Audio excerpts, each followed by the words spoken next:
Welcome back to Old School Sports and our Out of the Park Baseball 26 mini series with the Los Angeles Angels. And we are just past the trade deadline, August 1st, 2029. So, what that means is we're going to be running with the team that we have right now, with hopefully a little bit of a supplement come September call ups for the rest of this season. At 65 and 43, we do have the best record in baseball as we try to win a third consecutive AL West title.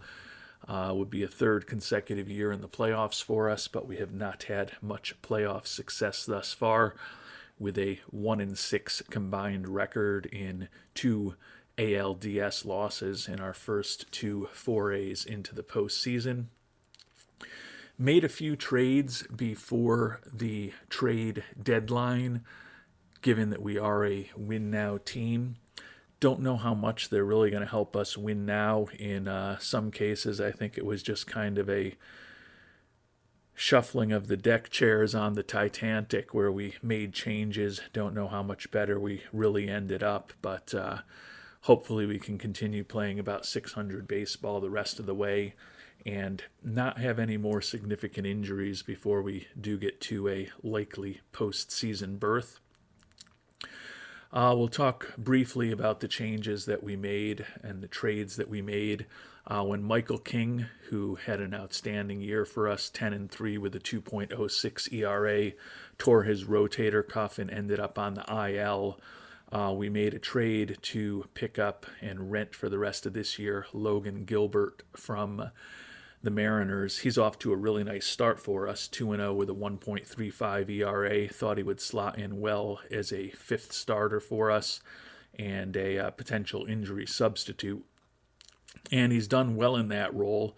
The issue is that he's already been upgraded to our fourth starter and an injury substitute, because we did just lose a few days ago the excellent rookie Jake Riley to a torn meniscus that's going to end his year with an 8-2 record and a 2.65 ERA. So the two pitchers in the starting rotation who had pitched the best for us this season are both now lost for the year. Reliever Ben Joyce, who we've had a very difficult time keeping healthy, was effective for us a year ago, never actually played at the major league level this year and is done for the year. We also completely changed our left field platoon situation. We made a trade for Daz Cameron, who is off to a very slow start for us as our right-handed hitting left fielder against left-handed pitching. We also made a trade for Carlos Jorge, who is off to an even slower start for us as our left-handed hitting left fielder against right-handed pitching. We had to throw Jorge on the IL a few days ago because we made another trade right before the trade deadline for Austin Wells to just give us some institutional depth. We're hoping that he might be willing to accept a assignment to the minors after we picked him up, since he did have options left. But as a 30-year-old veteran, he refused that. So given that Jorge was banged up, Wells is actually our starting left fielder right now. He's only played a game for us, and he was very productive offensively in that game with a 3-run home run.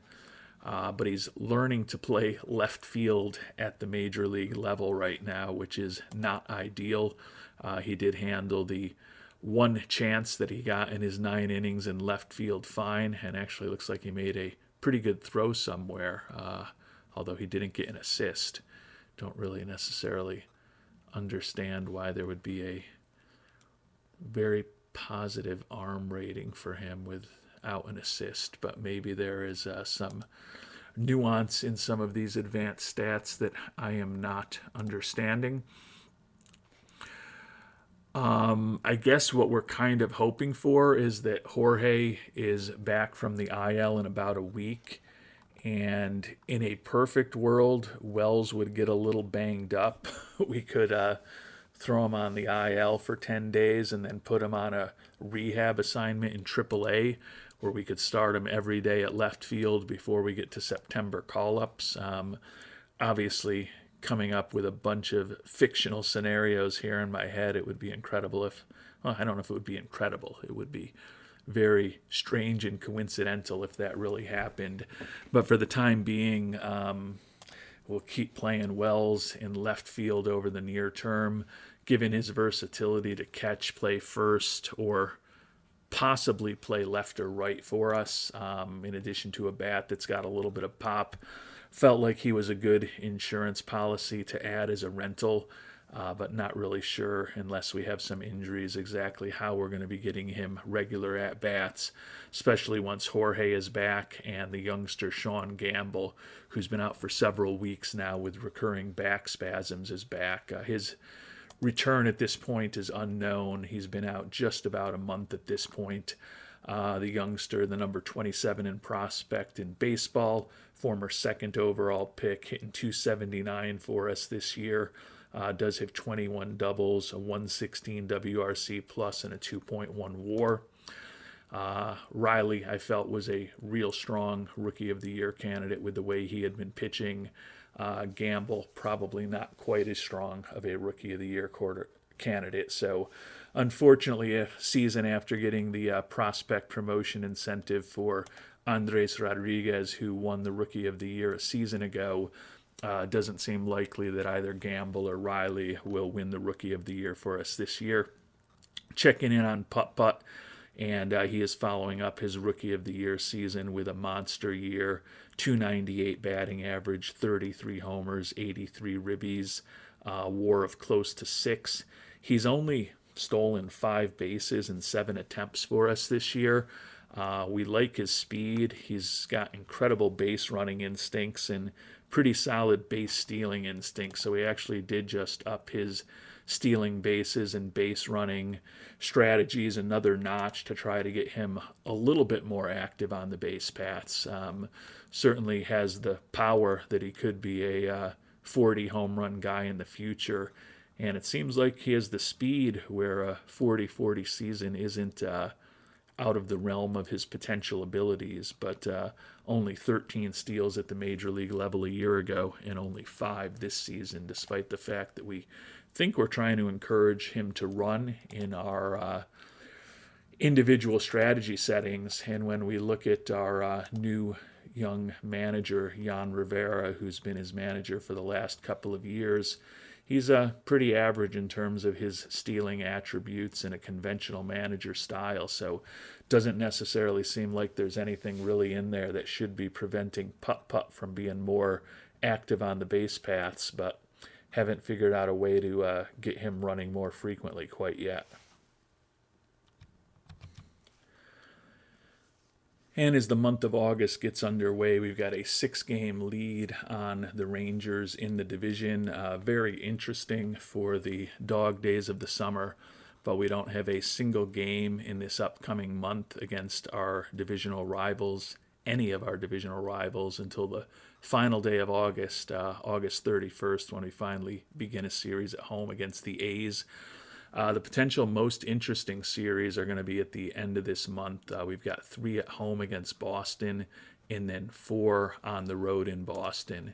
And as we sit here on August 1st, the Red Sox, with their 61-47 record, are 4 games behind us for the best record in the American League. So right now, our Angels and the Red Sox would have the first round byes in the AL. So those 7 games against the Red Sox could ultimately end up being pretty important when it comes to home field advantage for a potential ALCS matchup between the Red Sox and the Angels. And we're off to a good start here in August, 4-0 record over the first 4 games of the season, the month. And we've scored exactly 4 runs in each of those 4 victories. So some good pitching in some close games against the Braves and then on the road against Tampa Bay. Did just have Colin Snyder, the righty middle reliever, reach out for us asking for an extension. We claimed him on waivers a few years ago from Seattle, and he's been a pretty consistently respectable arm in our bullpen. He's making $3.6 million this year, and he's actually looking for even less for an extension, just 2 years at about $1.5 million a year. Don't know that he'll be good enough to make our 26-man roster 6 or 7 months from now when we're in spring training. But he's been useful for us, and he's not looking for a ton of money, so I think I will make an offer to him, although I'll likely put a team option for that second season. But good to get a decent player signed up. Unfortunately, he's not particularly well-known or popular, so won't really end up with a boost for us. He's a pretty generic right-handed reliever heading into his mid-30s, but as I noted, he's been good for us since we picked him up with sub-3 ERAs for 3 consecutive seasons now. So at $1.5 million a year, we'll try to extend him, and certainly would be a contract that we could either eat or trade away if we needed to in the coming years. And unfortunately, we've started boxing ourselves into a bit of a corner financially. You can see we've got no money left for extensions with a projected budget next year that it's expected to be reduced. So even offer him just $1.4 million a year, unfortunately raises the hackles of Artie Moreno because our payroll is well above expectations for next year, and we're expected to lose a lot of money this season. So unfortunately, we can't even make a low-ball offer to Mr. Snyder. And we continue to play well. A little bit of good news. We won yesterday against Philly. Carlos Jorge now healthy. Our wishing harm towards Wells did not work out. He is still healthy. The batting average has dropped to $190, so the only home run and ribbies that he had were in that first game with us. He is slowly improving his proficiency in left field. Looking at the statistics out there, still hasn't made an error yet, but his zone rating and defensive efficiency both well below average, as he's not all that skilled defensively, and he's not all that proficient at playing left. But we'll continue to play him out there every day. We're going to throw Jorge on a rehab assignment. He's actually a guy who doesn't have great skills in terms of his ratings as an infielder, but he can be competentish there, given that we, at this point, are playing really well with 10 consecutive wins, extended the lead a little bit on the Rangers to 6.5, and we've extended the lead on the Red Sox for the best record in the American League to 7 games. They're actually tied with the White Sox, and at this point, actually, the closest team to us for the best record in the AL is actually the Rangers, now 6.5 back within our own division. But not feeling a ton of pressure right now, so we're going to try to improve Carlos Jorge's defensive versatility by force starting him in AAA for the next 20 days on a rehab assignment. Obviously, if someone else gets banged up, presumably we would promote Jorge to the majors. And still waiting on Sean Gamble to recover from those back spasms. Probably not a great sign that a 23-year-old is having some significant issues that have gone on for over a month at this point. And the youngster Sean Gamble now ready to come back after missing about 5 weeks.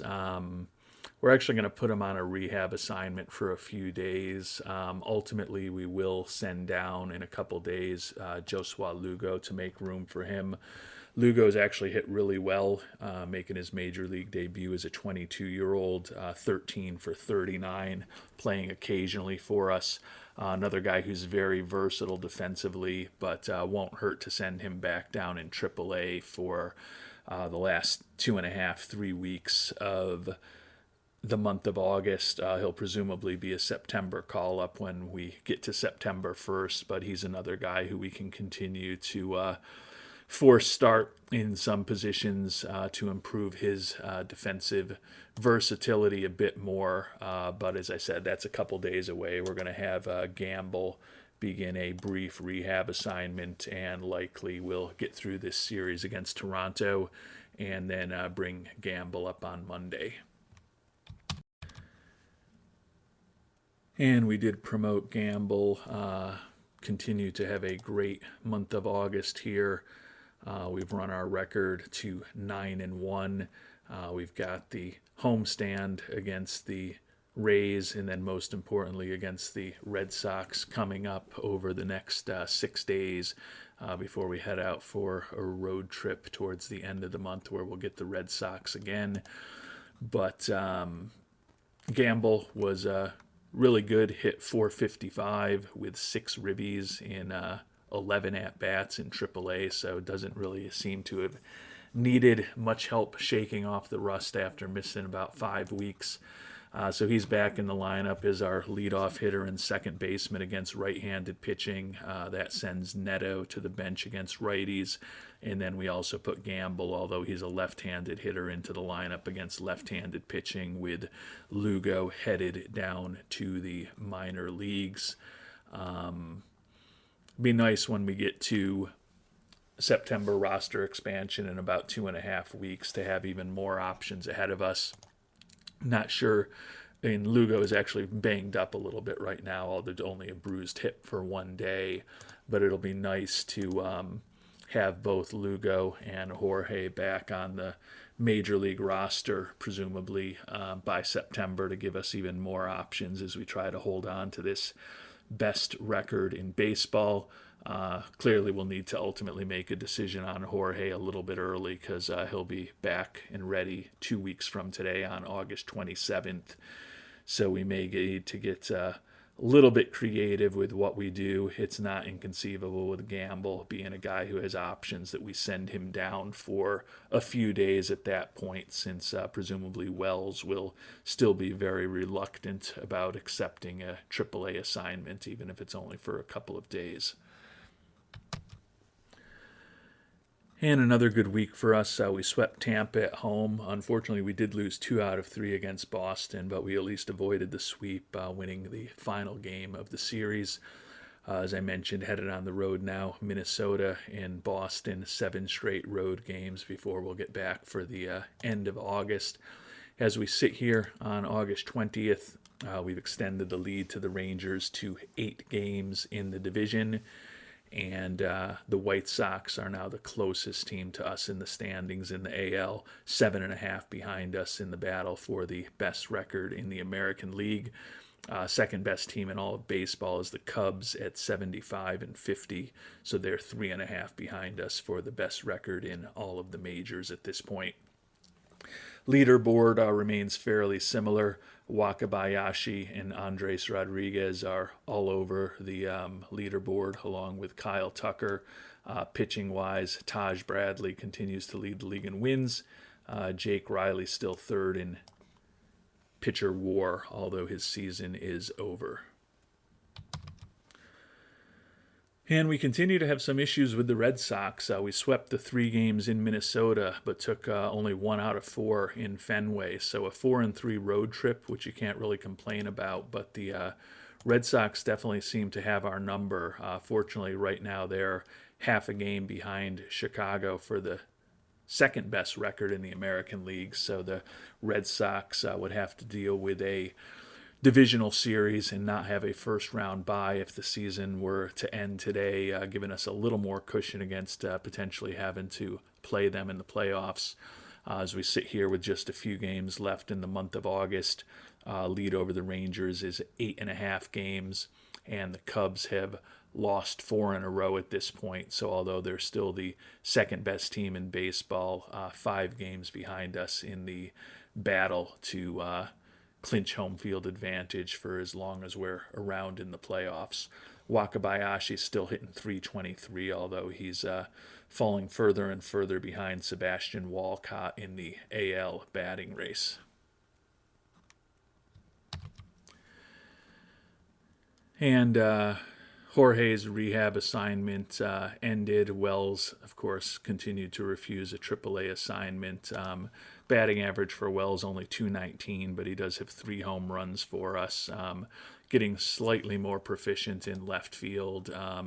For the next couple days, we're going to play Wells in left field against left-handed pitching, but that's probably not a long-term answer. Carlos Jorge going back in, going to be our everyday left fielder now. He hasn't been great for us, hitting just 143 in those 21 at-bats before he had that minor injury, and we sent him to AAA to make room for the roster for Wells. But certainly want to see what he can do for us going forward. He's better defensively in left field than Wells, and he should have a bat that's similar or more productive, even though he's off to a poor start with us. So Wells kind of going to become a super utility guy for us, likely through the month of September, and a little bit of injury insurance as well. And we ended up winning our final 4 games of the month, all at home against the Padres and then the A's. So another really good month in the books for our Los Angeles Angels, as we've now made it to September roster expansion. Still have the best record in baseball, 10.5 up on the Rangers as September begins. Magic number is down to just 17.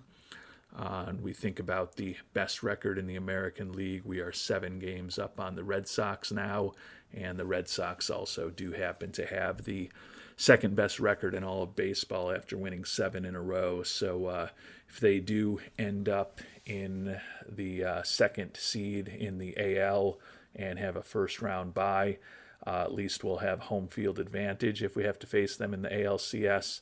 And at least we won't need to face them until the ALCS after they took 5 out of 7 games against us in the month of August.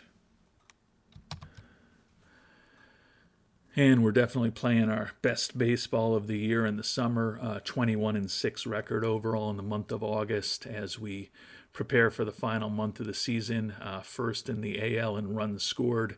And you can see we are in the top handful of every primary offensive category. We have slipped back to 4th in the AL in runs allowed, still have a very good defensive efficiency and zone rating for our team. Our records in extra inning and one-run games are slowly getting better, still well below 500 in both, though, and we're 5 worse than Pythagorean expectations as September begins. Another good piece of news for the team. Our 33-year-old rookie catcher, Min-Jae Kim, was just voted the August Rookie of the Month. Hit .344 with 9 homers and 26 ribbies. So after a bit of a slow start, he's definitely become much more productive. Has the batting average up to .263 on the year with 20 homers, 66 ribbies. Put up a 133 WRC plus for us in a 4.0 WAR. So after a slow start, the 33-year-old catcher Limonar has become a pretty productive player for us over the last couple of months. And as we get ready for the final month of the season, did call up 4 players for September roster expansion. Only one pitcher, the left-handed reliever Tyler Koopman, number 40 prospect in baseball, a guy who we picked in the 5th round a couple of years ago. He's had a pretty fast rise through the minor leagues for us, spent all of this year in AAA, where he was 3-4 with 22 saves, put up a 3.40 ERA with an outstanding 13.6 strikeouts per 9 innings. The ground ball pitcher has some potential control issues. He did walk 25 batters in less than 48 innings pitched, but he throws in the triple digits from time to time, and given that we're all righties in the rotation, will at least give us a 4th lefty out of the bullpen over the near term to hopefully help us out going forward. Brought up 3 position players. We reunited with Lugo and Gamble as expected. Gamble obviously back in the lineup as our starting second baseman against right-handed pitching. And we also brought up Drake Baldwin, who we had to send down, or we chose to send down when we acquired Kim this past off season, as he still had options. Baldwin hit .268 with 23 homers, 75 ribbies in AAA. Not a lot left for him to prove there. Still a more than competent defensive catcher. So between having Baldwin around and also still having Austin Wells on the team, who can certainly catch for us as well, feel like we've got a lot of depth around the catcher situation for these final few weeks of the season, and our guys aren't really this good. You can see we're looking at ratings relative to AAA because we also took advantage of September 1st to make some changes, and with the fact that we brought 4 guys up from AAA to the majors, promote a couple guys from AA to AAA for the final few weeks of the season to get them a little more seasoning as a higher level as well. Taking a look at our schedule here for the month of October, we've got the final 3 games of this homestand against the A's before we face Toronto. Divisional game on the road in Seattle, then also on the road at Baltimore and Miami in a long road trip back home against Seattle and Houston, and then we'll finish off the month with a road trip at Texas and at the A's, who I guess really probably technically aren't playing in Oakland, even though I think I still refer to them that by tradition, but they are still just known as the Athletics, and they are still just trapped, I believe, in Sacramento here in mythical 2029, still playing at good old Sutter Health Park with that 14,000 capacity here in the fictional baseball world. And we split the first 2 games of the month of September with the A's, 10.5 game lead still on the Rangers in the division, and the Red Sox still the second best record in all of baseball, but 7 games behind us. So magic number down to 15. Still feeling pretty confident we'll ultimately get this team back to over 100 wins and clinch the best record in baseball over the next few weeks. Because of that, we're going to start being a little more conservative. Spencer Schwellenbach just suffered a minor ab strain, recovery time 4 days. But given that we're not really playing for much right now, we're going to go to a 6-man rotation the rest of the way. Hopefully a little less wear and tear on our starters. And we've still got 8 guys in the bullpen, even doing that with Tyler Koopman now up. So just want to ensure, given that we're down to only 4 starters that we're really comfortable with for the playoffs, and Schwellenbach, Bradley, Scott, and Gilbert, that we give them a little extra rest. Honestly, Klassen's been really good for us this year. Run his record to 8-5 with a sub-3 ERA, but I believe he's still been more effective as a reliever than as a starter. 2.70 ERA as a reliever, while it's 3.25 as a starter. So if we had to use him as a 4th starter in the playoffs, we certainly could. He's been more than respectable this year, but we're going to stretch the rotation out to 6 guys over these final few weeks of the season to try to put as little stress as possible upon our starting pitchers. And another good week in the books for us. We took the final game against the A's to take 3 out of 4 in that series. Took 2 out of 3 at home against Toronto, and then we swept the first 3 of the longest longest road trip we have left this year in Seattle.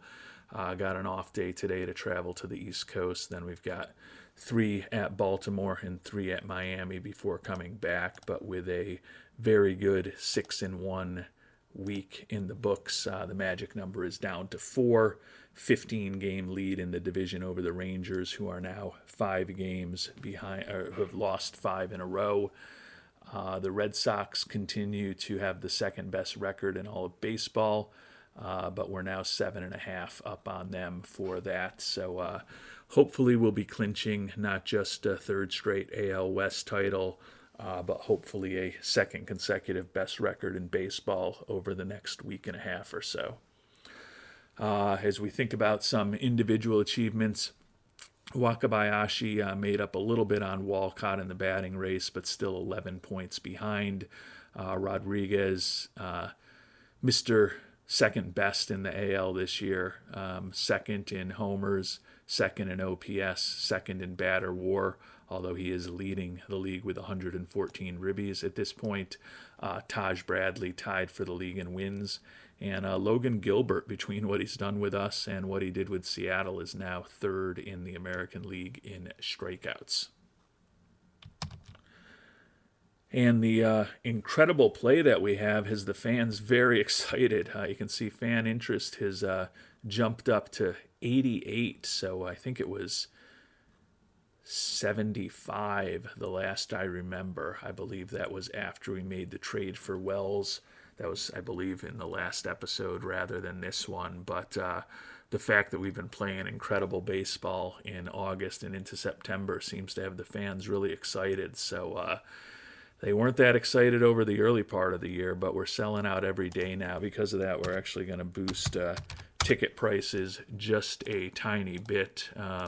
Still in a pretty difficult situation where we're going to end up losing around $60 million this year, although hopefully a long run in the playoffs will make that number a little bit less if we're fortunate enough to be successful down the stretch.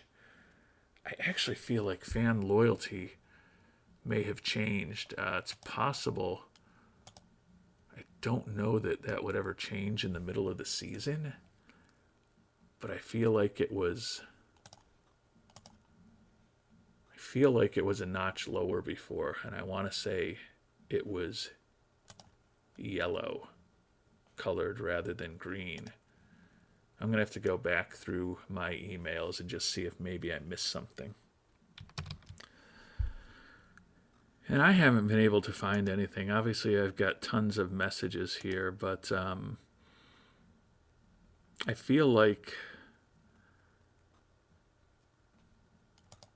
the fan interest has definitely moved up a notch. I just feel like that if I'm remembering things correctly, in the past, I kind of only remember that stuff happening in the off season, and I kind of always feel like I got a email or some type of notification when that happened, and I don't really delete my emails. As you can see, they all just sit here. I'm not going to be not going to lie to you. I usually just read them all automatically.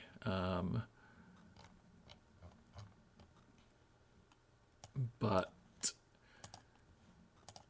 I definitely feel like fan loyalty was below average the last time I looked at this, so I don't know if the move from below average to average resulted in that boost of fan interest, or has the big winning streak over the last several weeks resulted in higher fan interest that somehow pulled the fan loyalty up higher.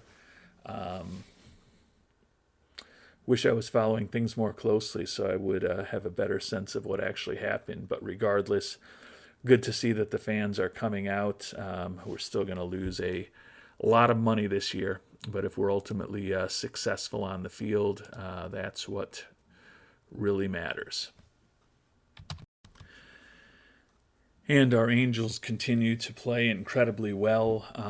We swept these 6 games in Baltimore and Miami, so a 9-0 road trip, which is a pretty rare occurrence in the history of baseball, I'm sure.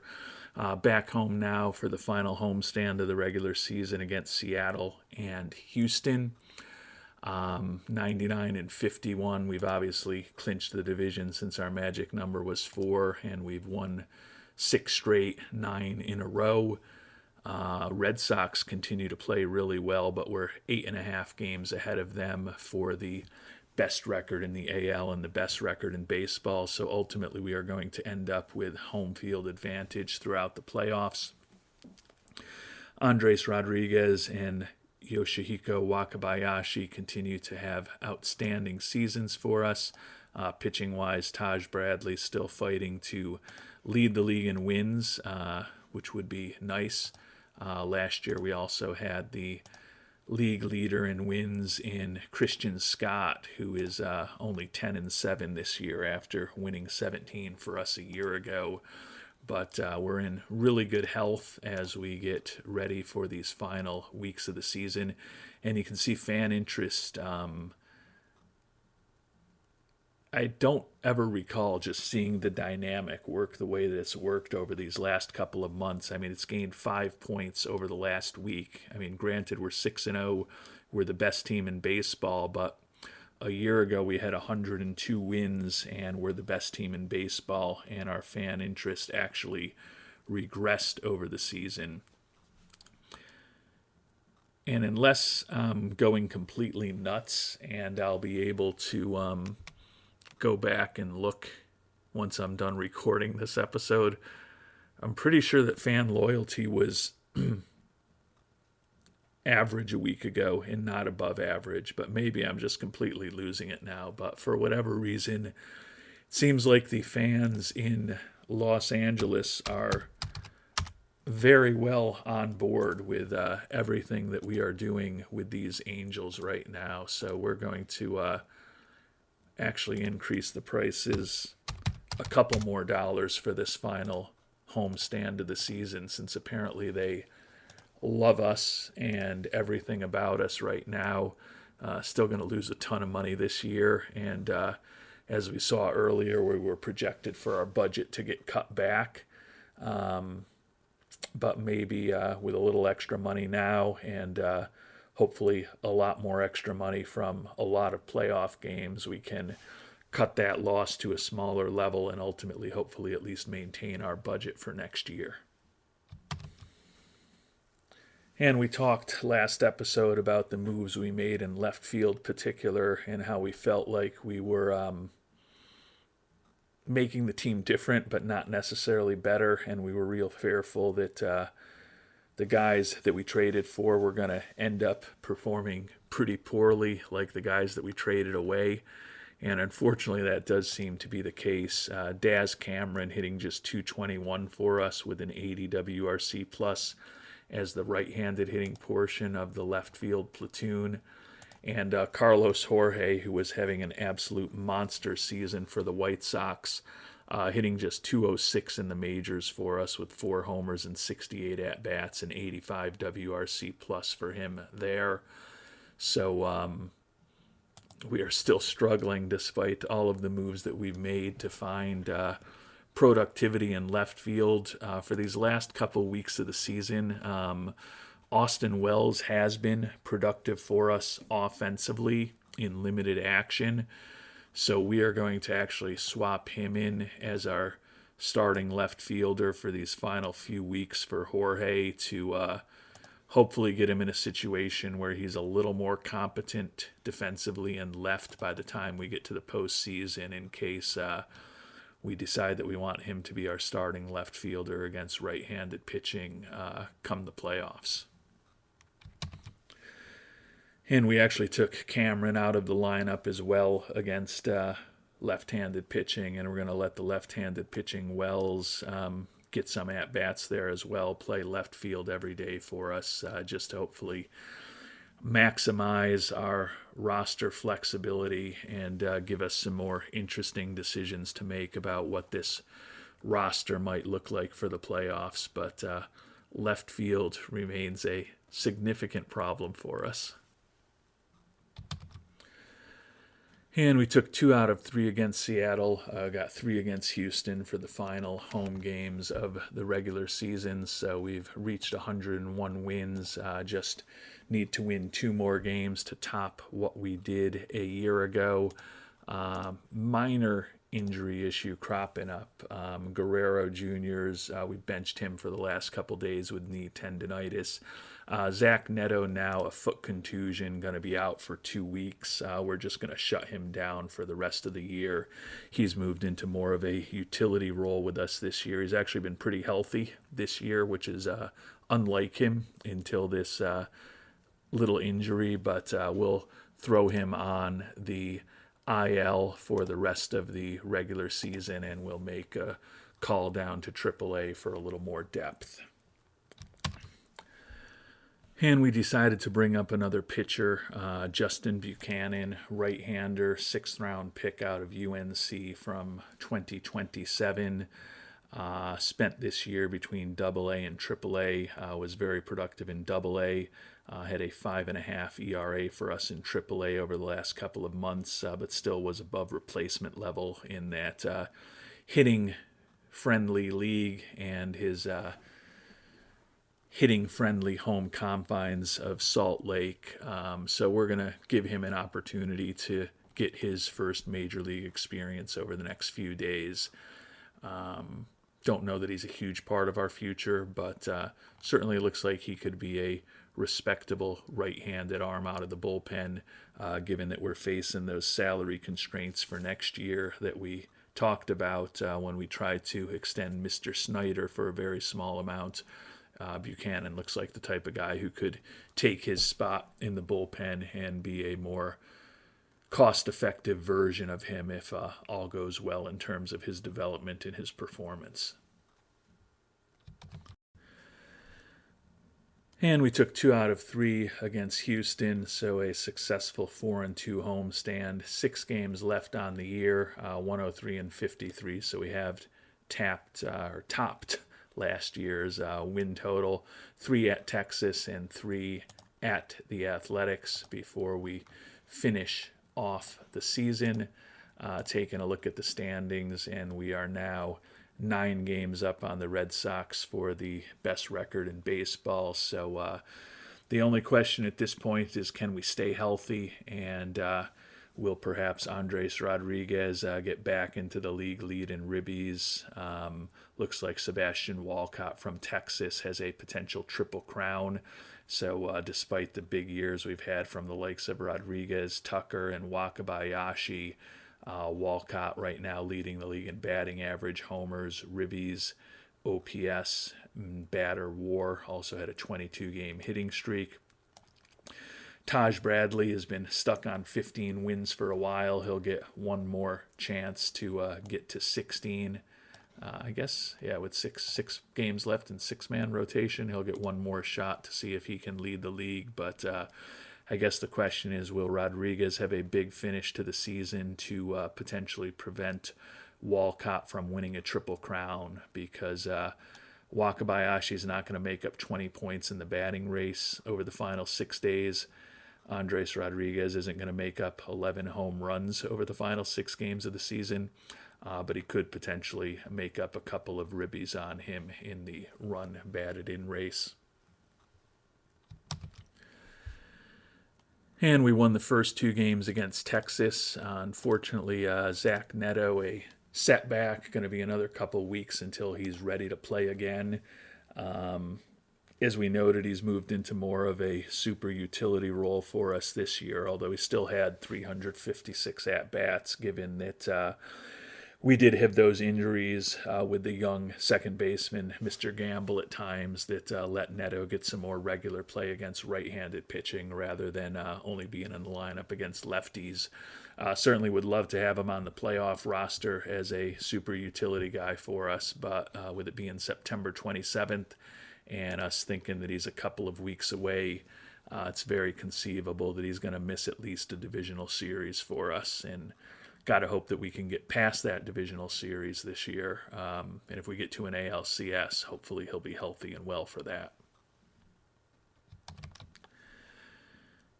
And we ended up taking 2 out of 3 from both Texas and the A's as the season came to an end. So a 107 and 55 record, the best record in baseball. And although the Rangers are back in the playoffs after taking us out a year ago, they were 19 behind us in the standings this year. And fortunately, Andres Rodriguez kept those lousy Rangers and Sebastian Walcott from winning a triple crown. Did lead the league with a .337 batting average and 51 home runs, but Putt Rodriguez gets him by 4 ribbies. And a pending hand injury that was just suffered a couple days ago for Walcott that will not help the Rangers in their potential ALCS series if it ends up being something more serious. So big years from Wakabayashi, second in the league in hitting. Andres Rodriguez, second in homers, led the league in ribbies, second in OPS, and second in batter WAR. Kyle Tucker, third in the American League with 110 ribbies. Bradley ends up second in the AL with 15 victories this year, but at 107 and 55, had the best year that we've had with this team thus far. Team statistics, we ended up 4 games below Pythagorean expectations. Still not great in extra inning and one-run games, but we're much better over the second half of the year. And over the second half of the year, we had our 3 best months, 17 and 8 in July, and then identical 21 and 6 records, winning percentages of close to 800 in both August and September. First in the league in runs scored, and we led the league in every primary offensive category except for homers, where we were second, extra base hits and strikeouts, where we were third. First in base running, although middle of the pack in steals, second in defensive efficiency, second in zone rating, second overall in runs allowed, and we were first or second in all of the primary pitching categories except for homers, where we were tied for 5th. So a strong season across the board for our Los Angeles Angels. We've now got some time to recover before divisional series. Taking a look, fan interest now has dipped a point. So I don't know why this incredible finish to the season and why the fans would be a little less enthusiastic now that we're in the playoffs with a bye. But it is what it is. Still made really crazy strides, I believe, in both fan loyalty and fan interest over these last couple of months. So both of those figures seem a lot more volatile than I ever recall them being, during a season over these past couple of months. So don't really know what's going on there, but since it was a bank error in our favor, I guess we'll take it at this point. Taking a look at the injured list, Neto a week away, so he'll be an interesting decision for us. Probably will be banged up at the start of the divisional series, so we'll have to decide whether or not we want him on the roster for that.